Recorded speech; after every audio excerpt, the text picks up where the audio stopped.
ശബരിമല സ്വർണ്ണപ്പാളി വിവാദത്തിലെ ഹൈക്കോടതി ഉത്തരവ് മാതൃഭൂമി ന്യൂസിന്. സ്വർണം കൈമാറിയത് പോറ്റി ചുമതലപ്പെടുത്തിയ കൽപേഷ് എന്ന വ്യക്തിക്ക്, അതായത് പുതിയൊരാൾ കൽപേഷ് എന്ന ഒരാളുടെ എൻട്രി കൂടി ഈ വിവാദത്തിൽ സംഭവിച്ചിരിക്കുകയാണ്. ദേവസ്വം ബോർഡ് അധികൃതർക്ക് ഗുരുതരമായ വീഴ്ച സംഭവിച്ചു എന്നാണ് ഹൈക്കോടതി വ്യക്തമാക്കുന്നത്. മഹസറിൽ ഒപ്പുവെച്ചതിൽ തന്ത്രി മേൽശാന്തിയും അടക്കം 9 പേരുണ്ട്. ബിനിൽ വിവരങ്ങളുമായിട്ടുണ്ട്. ബിനിൽ, ഈ കൽപേഷ് എന്നയാൾ, അയാളെക്കുറിച്ച് എന്തെങ്കിലും കൂടുതൽ വിശദാംശങ്ങൾ ഈ റിപ്പോർട്ടിലുണ്ടോ? ഒപ്പം 9 പേർ ഈ മഹസറിൽ ഒപ്പുവെക്കുമ്പോൾ ഇതിൽ ഒരാൾക്ക് പോലും ഇത് ചെമ്പ് പാളിയല്ല, ഇത് സ്വർണം പൊതിഞ്ഞിരുന്ന പാളിയാണ് എന്ന ഒരു തിരുത്തൽ വരുത്താൻ ഒരു ശ്രമമുണ്ടായില്ലേ? അതോ ഈ ഒപ്പുകളൊക്കെ കൃത്രിമമായി ഇട്ടതാണോ? അതോ ഇവരും അറിഞ്ഞുകൊണ്ട് തട്ടിപ്പ്? പല ചോദ്യങ്ങൾ സ്വാഭാവികമായിട്ട് ഇതിൽ ഉയരുമല്ലോ. ഇതിനൊക്കെ ഉത്തരം കണ്ടെത്തണമല്ലോ. ദിവിഷ്, ഇത് അറിഞ്ഞുകൊണ്ടാണോ അറിയാതെയാണോ എന്നതൊക്കെയുള്ള കാര്യങ്ങൾ അന്വേഷണത്തിലാണ് കണ്ടെത്തേണ്ടത്. പക്ഷേ തിരുവിതാംകൂർ ദേവസ്വം ബോർഡ് മുതൽ ഇങ്ങോട്ട് തന്ത്രി, മേൽശാന്തി, ജീവനക്കാർ, ഏറ്റവും താഴേക്കടയിലുള്ള വാച്ചർ വരെയുള്ള ആളുകളുടെ കാര്യങ്ങൾ ഹൈക്കോടതി ഉത്തരവിൽ രേഖപ്പെടുത്തിയിട്ടുണ്ട്. എന്തുകൊണ്ട് തിരുവിതാംകൂർ ദേവസ്വം ബോർഡിന് തോന്നിയില്ല ഇത് സ്വർണം പൊതിഞ്ഞ ചെമ്പുപാളികളാണ് എന്ന് പറയാൻ എന്നതാണ് ഏറ്റവും പ്രധാനപ്പെട്ട കാര്യം. ഇത് ഉണ്ണികൃഷ്ണൻ പോറ്റിയുടെ കൈവശം കൊടുത്തുവിടാൻ തീരുമാനമെടുക്കുന്നത് തിരുവിതാംകൂർ ദേവസ്വം ബോർഡാണ്. അപ്പോൾ പറഞ്ഞിരിക്കുന്നത് ചെമ്പുപാളികൾ എന്നാണ്. വേണമെങ്കിൽ അന്നത്തെ ഭരണസമിതിക്ക് അവകാശപ്പെടാൻ താഴെന്ന് ഉദ്യോഗസ്ഥർ കൈമാറിയ വിവരം അത് ചെമ്പുപാളിയാണെന്നതാണ്. അതൊക്കെ രേഖകളൊക്കെ വെച്ച് വിശദീകരിക്കേണ്ടതാണ്. പക്ഷേ ഈ മഹസർ തയ്യാറാക്കിയപ്പോൾ ആ മഹസറിൽ പോലും ഈ സ്വർണം പൊതിഞ്ഞ പാളികളെന്ന് ആരും രേഖപ്പെടുത്താൻ തയ്യാറായില്ല. അല്ലെങ്കിൽ ഈ ഒപ്പിട്ടവരൊക്കെ ഇത് വായിച്ചു നോക്കിയിട്ടാണോ ഒപ്പിട്ട് നൽകിയത് എന്നത് ഏറ്റവും പ്രധാനപ്പെട്ട ചോദ്യമാണ്. കാരണം ഇവരിൽ പലരും ഈ മഹസർ തയ്യാറാക്കുന്നു, ആ മഹസറിലൊക്കെ അടിയിൽ വന്ന് ഒപ്പിട്ടിട്ട് പോകുന്നു, തങ്ങളുടെ ചുമതല നിർവഹിച്ചു പോകുന്നു എന്നതിനപ്പുറത്ത് ഇത് യഥാർത്ഥത്തിൽ എന്താണ് എഴുതിയിരിക്കുന്നത്, തങ്ങൾക്ക് പറയാൻ എന്തെങ്കിലും ഇതിലുണ്ടോ, ഇതൊന്നും നോക്കാതെ ഒപ്പിട്ടു എന്ന് വേണമെങ്കിൽ നമുക്ക് പറയേണ്ടി വരും. അതുകൊണ്ടാണ് ഈ സ്വർണം പൊതിഞ്ഞ പാളികൾ വെറും ചെമ്പ് പാളികളാണ് എന്ന് മഹസർ അടക്കം തയ്യാറാക്കി ഇത് ഉണ്ണികൃഷ്ണൻ പോറ്റിയുടെ കൈവശം കൊടുത്തുവിട്ടിരിക്കുന്നത്. ഈ രേഖ ആയുധമാക്കിയാണ് ഉണ്ണികൃഷ്ണൻ പോറ്റിയും സ്മാർട്ട് ക്രിയേഷൻസും ഇതുവരെ വാദം ഉന്നയിച്ചിരുന്നത് എന്നതാണ് ഏറ്റവും പ്രധാനപ്പെട്ട കാര്യം.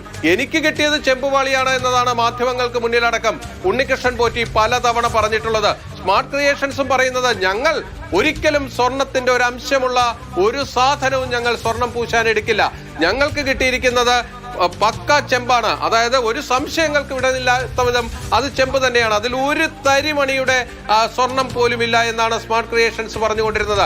പക്ഷേ ഈ റിപ്പോർട്ട് വരുമ്പോൾ ഇവരെല്ലാം പ്രതിക്കൂട്ടിലേക്ക് വരികയാണ്. അതായത് അയ്യപ്പന്റെ മുതൽ അതെടുത്ത് ഇവരെല്ലാം കട്ടെടുത്തു എന്ന് വേണമെങ്കിൽ പറയേണ്ട അവസ്ഥയിലേക്ക് കാര്യങ്ങൾ പോകുന്നു. അതായത് ഈ ഉണ്ണികൃഷ്ണൻ പോറ്റി സ്പോൺസറായി വരുന്നത് തന്റെ കൈവശം താൻ ഈ സ്വർണം എടുത്തുകൊണ്ട് അത് ദ്വാരപാലക ശില്പങ്ങളും അതോടൊപ്പമുള്ള മറ്റ് 14 പീസുകളും സ്വർണം പൂശി നൽകാമെന്നാണ്.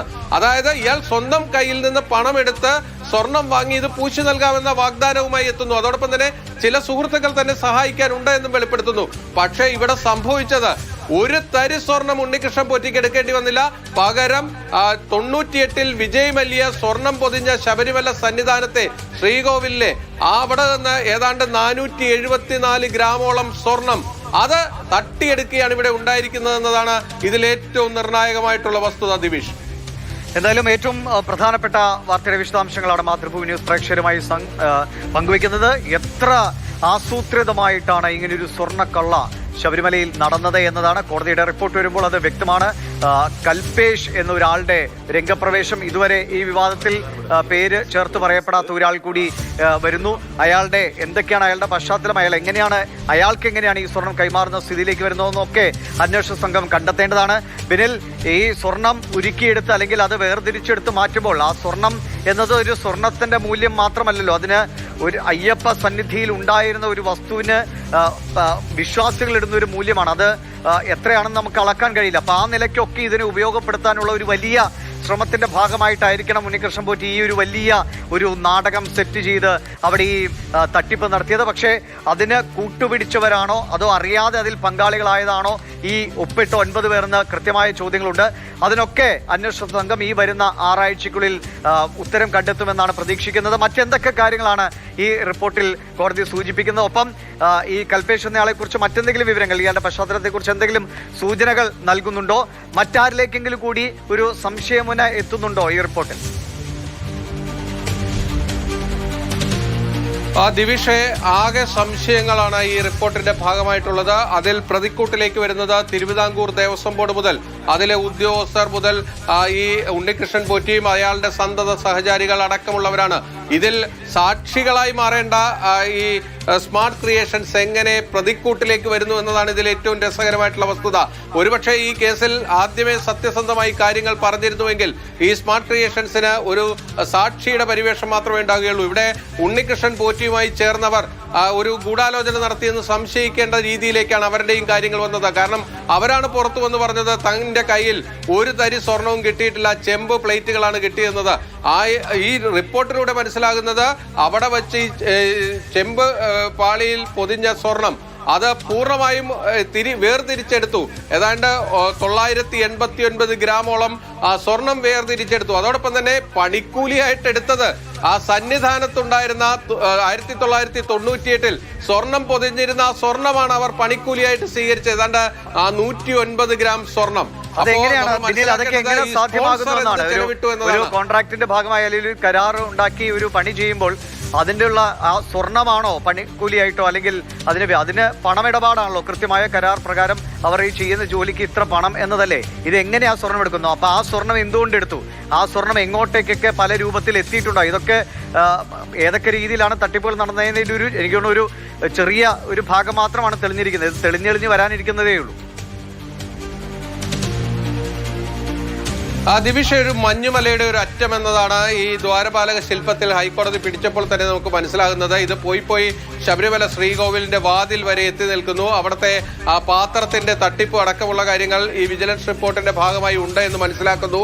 അങ്ങനെയെങ്കിൽ സന്നിധാനത്ത് കഴിഞ്ഞ ഒരു 10-15 വർഷത്തിനിടയിൽ നടന്നിട്ടുള്ള വലിയ ക്രമക്കേടുകളിലേക്ക് കൂടി ഈ അന്വേഷണം മുന്നോട്ട് പോകേണ്ടി വരും എന്നതാണ് നമുക്ക് വ്യക്തമാകുന്നത്. എന്തായാലും ചില്ലറ പണികളൊന്നുമല്ല ഇവർ സന്നിധാനത്ത് ഇരുന്നു കൊണ്ട് ഇതിന്റെ ഉത്തരവാദിത്തപ്പെട്ടവർ ചെയ്തിരുന്നത് എന്നാണ് മനസ്സിലാകുന്നത്.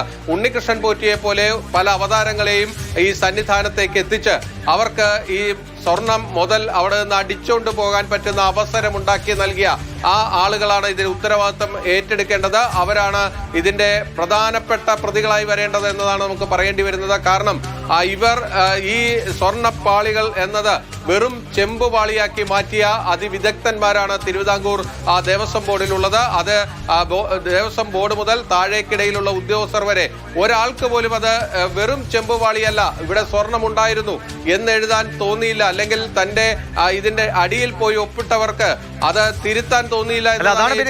ഒരുപാട് ആളുകളെ മറ്റൊരു പ്രധാനപ്പെട്ട വിഷയമാക്കുന്ന ഒരു കാര്യം കൂടിയാണ് ഈ ഉണ്ണികൃഷ്ണൻ പോറ്റി ചെയ്തു വെച്ചിരിക്കും. ഈ ഒപ്പിട്ട 9 പേരും അറിഞ്ഞുകൊണ്ടാണ് ഒപ്പിട്ടതെന്നോ ഒരു ചോദ്യമുണ്ട്. പക്ഷെ ഒപ്പിട്ടാൽ അവർ അതിന്റെ ഉത്തരവാദിത്വം ഏറ്റെടുക്കാൻ തയ്യാറാണ്. അതിന്റെ എന്ത് ഫലങ്ങളാണെങ്കിലും അത് അനുഭവിക്കാൻ തയ്യാറാകുകയും വേണം. അല്ലെങ്കിൽ അവർ തെളിയിക്കണം ഇത് ഞങ്ങളുടെ അറിവോടെയല്ല എന്ന്. അപ്പോൾ ഈ 9 പേരിൽ ഏറ്റവും പ്രധാനപ്പെട്ട ആളുകളുണ്ട്. അവരൊക്കെ ഈ വരും ദിവസങ്ങളിൽ അന്വേഷണ സംഘത്തിന് മുൻപിൽ കാര്യങ്ങൾ വിശദീകരിക്കേണ്ടി വരും, കോടതിക്ക് മുന്നിൽ കാര്യങ്ങൾ പറയേണ്ടി വരും. അപ്പോൾ ഈ 1-2 ആദ്യം മുതലേ വ്യക്തമാണ്, 1-2 പേരിൽ ഒരു ഉണ്ണികൃഷ്ണൻ പോറ്റി വിചാരിച്ചാൽ മാത്രം നടക്കുന്ന ഒരു തട്ടിപ്പല്ല. ഇത്രയും വലിയൊരു ക്ഷേത്രം, ഇത്രയും സംവിധാനങ്ങളുള്ള ഒരു ക്ഷേത്രത്തിൽ നിന്ന് ഇത്രയും ഏറ്റവും പ്രാധാന്യമുള്ള വസ്തുക്കൾ എടുത്തുകൊണ്ട് പോകണമെങ്കിൽ എത്ര പേരുടെ സമ്മതമോ അല്ലെങ്കിൽ മൗനാനുവാദമോ ഒക്കെ ആവശ്യമായി വരും. അപ്പോൾ ഈ 9 പേരിലും നിൽക്കുന്നതാണോ, ഈ 9 പേരിൽ ശരി 10 പേർ, അപ്പൊ ഈ 10 പേരിൽ നിൽക്കുന്നതാണോ മറ്റാരുടെയെങ്കിലും ഒക്കെ സഹായങ്ങൾ ഇതിലുണ്ടായിരുന്നോ? ഇത് അന്വേഷണ സംഘത്തിന് മുൻപിൽ ഒരുപാട് ചോദ്യങ്ങളും ഒരുപാട് ഉത്തരങ്ങളും വേണ്ടിവരും. ദിവിഷ, മറ്റൊരു പ്രധാനപ്പെട്ട വിവരം കൂടി നമുക്ക് പങ്കുവയ്ക്കാനുണ്ട്. അതായത് 2019 ഫെബ്രുവരി മാസം 16-ാം തീയതി ശബരിമല എക്സിക്യൂട്ടീവ് ഓഫീസർ ദേവസ്വം കമ്മീഷണർക്ക് നൽകുന്ന ഒരു കമ്മ്യൂണിക്കേഷൻ ഉണ്ട്. ആ കമ്മ്യൂണിക്കേഷനിൽ പ്രധാനമായും പറഞ്ഞിരിക്കുന്നത് ഇത് സ്വർണം പൊതിഞ്ഞതാണ് എന്നതാണ്. പക്ഷേ ഇത് പിന്നീട് ചെമ്പായി മാറി എന്നതും ഒരു പ്രധാനപ്പെട്ട കാര്യമാണ്. അത് അടക്കമുള്ള കാര്യങ്ങൾ പരിശോധിക്കേണ്ടി വരും. അതായത് ആദ്യം സ്വർണം പൊതിഞ്ഞതെന്ന് ഉദ്യോഗസ്ഥർക്ക് തന്നെ ബോധ്യപ്പെട്ട കാര്യം പിന്നീട് എങ്ങനെ ചെമ്പായി മാറി എന്നത് പരിശോധിക്കേണ്ട വിഷയമാണ്. അതടക്കം ഇനി കണ്ടെത്തേണ്ടി വരും. കാരണം ഇത് ശബരിമലയിലെ ഓരോ ഉദ്യോഗസ്ഥരും അതോടൊപ്പം തന്നെ ദേവസ്വം ബോർഡിലെ ഉന്നത ഉദ്യോഗസ്ഥരും തമ്മിൽ ദീർഘകാലം കത്തിടപാടുകൾ നടത്തിയിട്ടാണ് അവിടുത്തെ ഈ സ്വർണം പൊതിഞ്ഞ ചെമ്പുവാളികൾ അത് ഈ വീണ്ടും സ്വർണം പൂശാനായി കൊണ്ടുപോകുന്നത്. അപ്പോൾ ഓരോരുത്തർക്കും ഓരോ ഉത്തരവാദിത്തങ്ങളുണ്ട് ഈ കാര്യത്തിൽ. അത് ആർക്കൊക്കെയാണ് കുറ്റകരമായ അനാസ്ഥ വന്നിരിക്കുന്നത് എന്നത് കണ്ടെത്തുക എന്നതാണ് ഏറ്റവും പ്രധാനപ്പെട്ട കാര്യം. കുറ്റകരമായ അനാസ്ഥ ഉൾപ്പെട്ടിട്ടുള്ളവരാണ് ഈ കേസിൽ പ്രതികളായി വരേണ്ടത്. ദിവിഷ് നേരത്തെ ചൂണ്ടിക്കാണിച്ചതുപോലെ ഈ മഹസറിൽ ഒപ്പിട്ടവർ പലരുണ്ടാകും. പക്ഷേ ഇത് അറിഞ്ഞുകൊണ്ട് തന്നെയാണോ അവർ ഒപ്പിട്ടത് എന്ന കാര്യം ഒരു പ്രധാനപ്പെട്ട കാര്യമാണ്. അവരുടെ മനസ്സറിവോടുകൂടി തന്നെയാണോ ഈ കാര്യങ്ങൾ ചെയ്തത്? ഇതെല്ലാം അന്വേഷണത്തിന്റെ ഭാഗമായി വരേണ്ടതാണ്. കാരണം അത്തരത്തിൽ ഒരു ഈ ഉണ്ണികൃഷ്ണൻ പോറ്റിയുമായി ചേർന്നുള്ള ഒരു ഗൂഢാലോചന, ആ ഗൂഢാലോചനയുടെ പങ്കാളികളായിട്ടുള്ള ആൾക്കാരാണ് ഇതിൽ പ്രതികളായി വരേണ്ടത്. ഇതിൽ ഇന്നത്തെ കോടതി ഉത്തരവ് നമ്മൾ പരിശോധിക്കുമ്പോൾ കാണുന്നത് രണ്ട് പ്രധാനപ്പെട്ട പുതിയ അവതാരങ്ങൾ ഈ കേസിൽ വന്നിരിക്കുന്നു എന്നതാണ്. ഒന്ന് കൽപേഷ്, രണ്ട് ഗോവർദ്ധൻ. ഈ ഗോവർദ്ധനാണ് ശ്രീകോവിലിന്റെ വാതിലുകൾ ആദ്യം സ്പോൺസർ ചെയ്തിരിക്കുന്നത്. ആ ഗോവർദ്ധൻ സ്വർണം സ്മാർട്ട് ക്രിയേഷൻസിന് നൽകിയിട്ടുണ്ട്. അതിനുശേഷം ഈ വാതിലിൽ സ്വർണം പൂശിയിട്ടുമുണ്ട്. അതിനുശേഷം ചില സ്വർണ്ണ ഇടപാടുകൾ ഈ ഗോവർദ്ധനും സ്മാർട്ട് ക്രിയേഷൻസും തമ്മിൽ നടത്തിയിട്ടുണ്ട്. അതിന് പിന്നിലെ ദുരൂഹതകൾ പുറത്തേക്ക് വരേണ്ടതുണ്ട്. ഈ ഗോവർദ്ധൻ കൊണ്ടുപോയി വാതിൽ പൊതിഞ്ഞ ശേഷമാണ് ഉണ്ണികൃഷ്ണൻ പോറ്റി രംഗത്ത് വരുന്നത്. ഉണ്ണികൃഷ്ണൻ പോറ്റി ശിവരൂപത്തിലുള്ള 7 പ്ലേറ്റുകളുമായി സ്മാർട്ട് ക്രിയേഷൻസിൽ എത്തുന്നത്.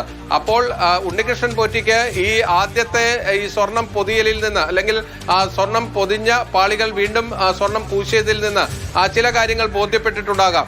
അതായത് ഇതിൽ സ്പോൺസറായി രംഗത്ത് വരികയും 1 രൂപയുടെ പോലും ചെലവില്ലാത്ത സ്പോൺസറായി ഉണ്ണികൃഷ്ണൻ പോറ്റി മാറുന്നു. അതോടൊപ്പം തന്നെ ഏതാണ്ട് 474 ഗ്രാം സ്വർണം, ശബരിമലയിലെ സ്വർണം ഉണ്ണികൃഷ്ണൻ പോറ്റിക്ക് കൈവശപ്പെടുത്താനും കഴിയുന്നു. അതായത് സ്പോൺസറുടെ പരിവേഷത്തിൽ വന്ന് അയ്യപ്പന്റെ മുതൽ അടിച്ചു കൊണ്ടുപോകാനുള്ള അവസരമാണ് ഉണ്ണികൃഷ്ണൻ പോറ്റിക്ക് തിരുവിതാംകൂർ ദേവസ്വം ബോർഡും അവിടുത്തെ ഉദ്യോഗസ്ഥരും അതിലെ പ്രമാണികളും ഒക്കെ തന്നെ ചേർന്ന് സഹായിച്ചു കൊടുത്തത്. അതിലാണ് ഇനി പ്രധാനമായും അന്വേഷണം നടക്കേണ്ടത്. ഇതിൽ നമ്മൾ ശ്രദ്ധിക്കേണ്ട ഒരു പ്രധാനപ്പെട്ട കാര്യമുള്ളത്, ഇതിൽ അന്വേഷണം മുന്നോട്ട് പോകുമ്പോൾ ആരൊക്കെ ആയിരിക്കും ഇതിൽ പ്രതികളായി വരുന്നത്, ഇതിൽ സ്മാർട്ട് ക്രിയേഷൻസിന്റെ റോൾ എന്ത്? അവർ ഇതുവരെ പറഞ്ഞിരുന്നത് തങ്ങൾ ചെമ്പ് പാളികളിലാണ് സ്വർണം പൂശിയത്, ഒരു തരി സ്വർണം പോലും തങ്ങളുടെ കൈവശം കിട്ടിയിട്ടില്ല എന്ന് ആവർത്തിച്ച് പറഞ്ഞവർക്ക് പിന്നീട് ഏറ്റവും നിർണായകമായ വിവരങ്ങളാണ് ഇപ്പോൾ മാതൃഭൂമി ന്യൂസിലൂടെ പ്രേക്ഷകർ കാണുന്നത്.